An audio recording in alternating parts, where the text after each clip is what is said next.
hindi siya marunong lumakad, kaya lunod siya. Muli nag-asawa si Juan. Akala niya na bahagi ng baga-asaya at anak na si Maria. Ang hindi na alam ni Maria ito ng babae. Nagulat si Maria nang makakita ng malaking alimango sa dagat. Ako ang iyong ina. Nilunod ako ng iyong ama sa dagat, pero di mo ako naghala. Dahil kinakausap ni Maria ang malaking alimango kapag nilunod siya, katutlasan niya na madrasta at dalawang pagpamangkin. Nagsakit-sakitan ang babae.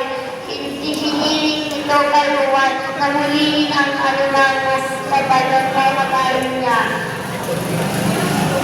Inutusan ng alimango si Maria na ibayan ng bao at mga salamat nito. May tutulong salamat sa pagbabaunan mo sa akin na ani kang humiling ng kahit ano sa punong iyon.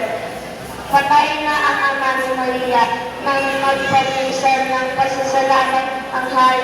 Hiniling ni Maria sa puno na makadalo sana. Umibig ang hari nang makita si Maria sa pagmamadalian na iwan ni Maria ang kanyang salamin sa sandalias. Ikinahanap ng hari ang may-ari ng sandalias. Hindi magpaniwala ang madrasta na si Maria ang may-ari noon.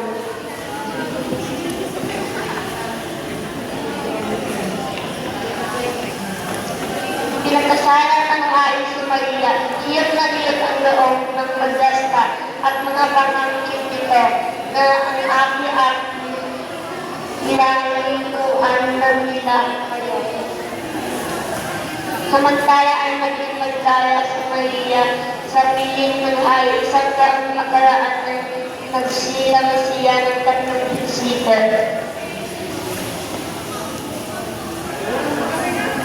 Marami pang magsubok ang dinaanan ni Maria sa huli ay naging maligaya siya sa piling ng hari at ng mga anak at 3 bisita. Ang aral na lahat ng pagsubok, laging magdasal sa Diyos at bibigyan tayo ng magandang buhay. Atin naman palakpakan sa